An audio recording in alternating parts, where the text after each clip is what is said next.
കുമാരി ഹണി റോസ് അല്ലെങ്കിൽ പ്രിയപ്പെട്ട ഹണി റോസ്, താങ്കളുടെ കലാപ്രവർത്തനത്തിനും സിനിമാ കരിയറിനും ബഹുമാനം നേരുന്നു. ബോയ് ഫ്രണ്ട് എന്ന താങ്കളുടെ ആദ്യ സിനിമയിൽ എൻ്റെ സുഹൃത്ത് നാഷ് ഖാൻ വില്ലനായി അഭിനയിച്ചിരുന്നു. ഹണിയെക്കുറിച്ച് വളരെ നല്ല അഭിപ്രായങ്ങളാണ് മനസ്സിലാക്കിയിട്ടുള്ളത് എല്ലാവരിൽ നിന്നും. ബഹുമാനത്തോടെയുള്ളൊരു വിമർശനം, ഒരു റെസ്പെക്ട്ഫുൾ ഫീഡ്ബാക്കായി ഹണി ഇതെടുക്കുമെന്ന് പ്രതീക്ഷിക്കുന്നു. ഇനിയും ഹണി പറഞ്ഞതിലെ ഒരു കാര്യമാണ്, അമ്പലങ്ങളിലും പള്ളികളിലും ഡ്രസ് കോഡ് ഇപ്പോൾ തന്നെ ഉണ്ട് എന്ന കാര്യം ശ്രദ്ധയിൽപ്പെടുത്തുന്നു. വിശുദ്ധ വത്തിക്കാനിൽ പോകാൻ എനിക്ക് ഭാഗ്യം ലഭിച്ചിട്ടുണ്ട്. അവിടെ പോലും ഒരു ഡ്രസ് കോഡ് സ്ത്രീകൾക്കും പുരുഷന്മാർക്കും ഉണ്ട് എന്ന് അവിടുത്തെ ഡ്രസ് കോഡ് കാണാനുള്ള അവസരം എനിക്ക് ലഭിച്ചു.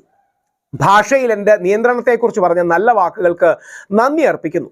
സ്ത്രീ ശരീരം കണ്ടാൽ നിയന്ത്രണം പോകുമോ എന്ന ചോദ്യം താങ്കളുടെ മനസ്സിലെ ദേഷ്യത്തിൽ നിന്ന് വന്നതാണെന്ന് മനസ്സിലാക്കുന്നു. ഹണിക്കെതിരെ മാത്രമല്ല ഒരു സ്ത്രീക്കെതിരെയുമുള്ള ദ്വയാർത്ഥ പ്രയോഗങ്ങളെയും ന്യായീകരിക്കുന്നില്ല.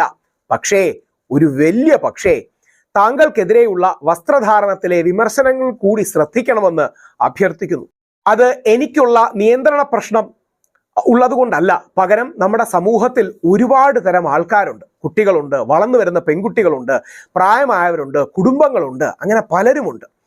ഹണിയെ പോലുള്ള കലാകാരികൾ ഇൻഫ്ലുവൻസേഴ്സ് ആണ്. അതുകൊണ്ട് ഹണിയെ പോലുള്ള കലാകാരികൾ വളർന്നു വരുന്ന പെൺകുട്ടികൾക്ക് നല്ല മാതൃകകളാകണം. അതോടൊപ്പം ദ്വയാർത്ഥ പ്രയോഗം നടത്തിയതിന് ബോച്ചയെ 1 വർഷം ജയിലിൽ ഇടണോ എന്ന് കൂടി താങ്കൾ ചിന്തിക്കണം. ഹണി ഉന്നയിച്ച പോയിന്റ് മുഖ്യമന്ത്രിയും മാധ്യമങ്ങളും ഒക്കെ ഏറ്റെടുത്തു. ലൈംഗിക ചുവയുള്ള ദ്വയാർത്ഥ പ്രയോഗങ്ങൾ നിരുത്സാഹപ്പെടുത്തണം എന്ന പൊതു നിലപാടിലേക്ക് എല്ലാവരും എത്തിച്ചേരുന്നു. കൺഗ്രാറ്റ്സ്.